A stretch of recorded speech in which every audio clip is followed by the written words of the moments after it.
Hello guys, I've already stepped off the porch stoop. I like to start it like that just to show the close proximity and the sense it makes to putting a garden up close. So today is a big day. That's right, we've been waiting.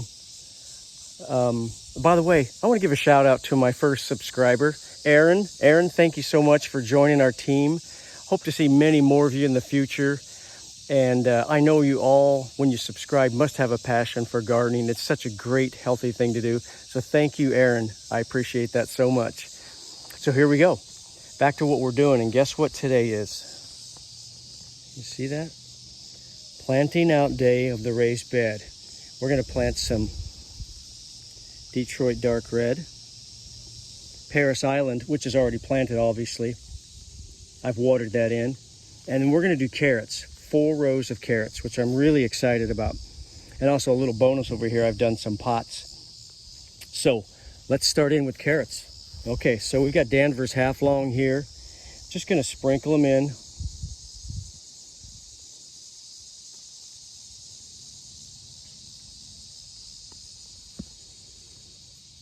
I'm gonna stand up to finish this particular job. Not real heavy. The tendency is to overdo the seeding when you're putting in carrots, and you really want to kind of just take it easy. This packet would do an amazing amount of carrots. If you stretched one row out, just did a single row, I'm sure you could do, let's see what the packet says. This packet sews up to 42 feet. That's nuts, but that's like precision. That's precision sewing. I can't do that. So, like most of us, like most of you, I'm just kind of sprinkling it in. I'll come back and seed or thin these in about 3 weeks. So there's the Danvers. We just kind of close them up like that, real gently. 2 rows of those down. And they say, as a rule of thumb, you should plant a seed to the depth of twice its diameter. So if these little guys are 1/16 of an inch, 1/8 of an inch, 1/4 inch max is plenty for the soil. All right, now we're going to do red cord Chantenay. So these are both shorter carrots in length and shorter in season. Some of your full size, what they call storage carrots or main crop carrots, will take 80 or 90 days sometimes. And I'm hoping to get these back out of the ground by a little bit after our frost, which is about 60 days from now. So these are red cord Chantenay. I'm probably going a little thick there. But yeah, this has been a long time coming. I started on this idea of this bed way back in May.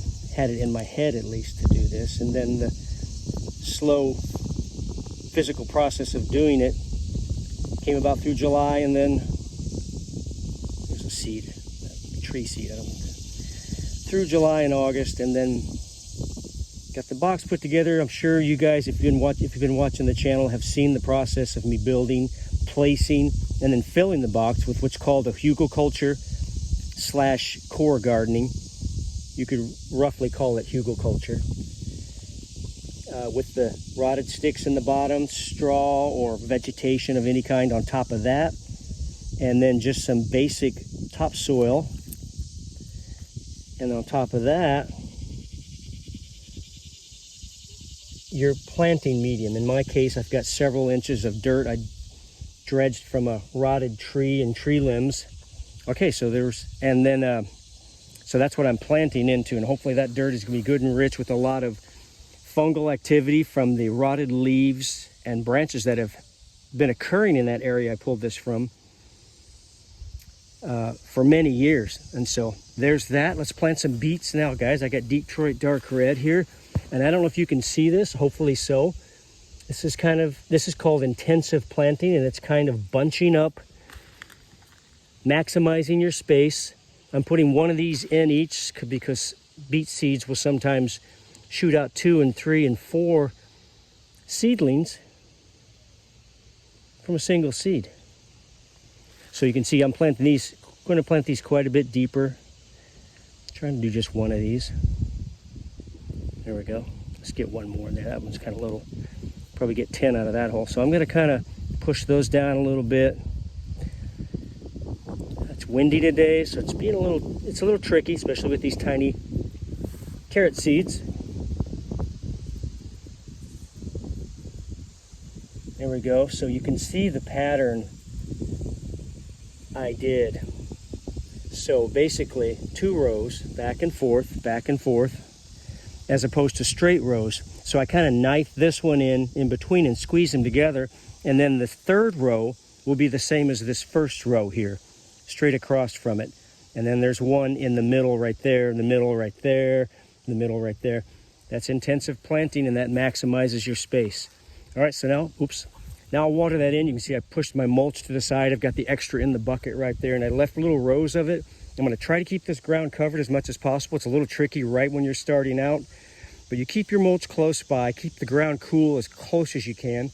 As these emerge from the soil, then I'll start building up some light mulch around it.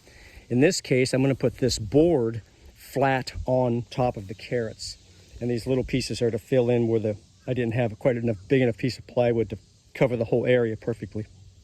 So that's how I'll cover those carrots, and I'll just keep watching those day by day. After I do the initial watering, when they'll start to pop up, I'll pull the cover off and then start to have to water them out in the sunlight. But they don't need sunlight to germinate, but they do need sunlight to grow. So big key fact there to think about. Once they start popping up, get rid of that wood. But the wood is in place until then to keep that moisture steady and constant. Carrots are notorious for drying out halfway through germination, and you lose half your crop. All right, so now we're going to do this little thing here. I've already planted these Danvers in here, red cord Chantenay in here. So now I'm just going to take a little bit from this shovel, sprinkle it on there. I've already done some of this one. You can see it's a little darker. And this is just, actually, when I turned my compost, this is dirt from the bottom. Even though it wasn't finished compost,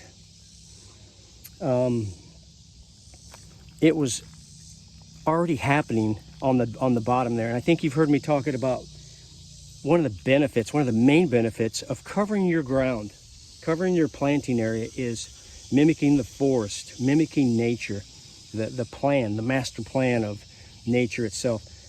And stuff breaks down from underneath, like right next to the soil, down. So whatever's right next to the soil first, in my case, even though my compost was turned and not near finished, the very bottom, that last inch of compost that's been sitting for 3 or 4 weeks has already created some beneficial activity and liveliness, if you will, to that soil that was remaining after I turned it all to the next bin, and I just had an empty bin where the compost once was, the unfinished compost. Well, I dredged up about a half an inch or so of that, and I got some pretty good dirt out of that. So there we go. I've just sprinkled that on top. I'll water that in.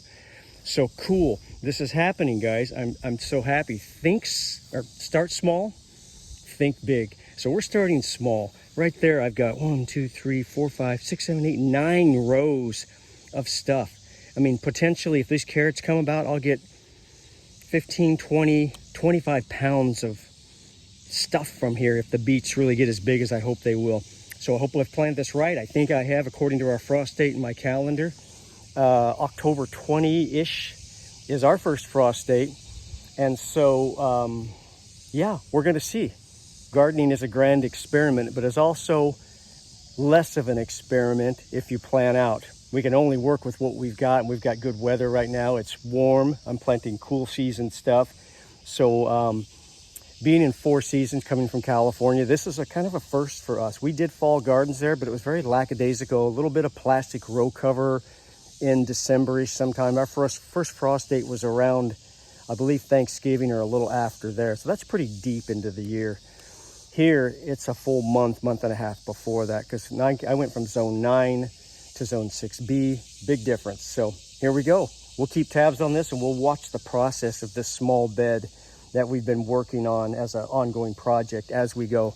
Thanks for watching 8 o'clock Tomato Talk. Talk to you guys soon. Please subscribe like Aaron did. I'd appreciate it, you guys. And just kind of go along with me in this journey. It's going to be fun.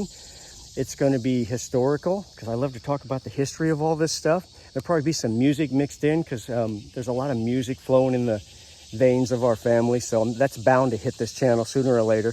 a lot of wackiness. We want to make gardening accessible and fun and educational and healthy in the very end. So see you later.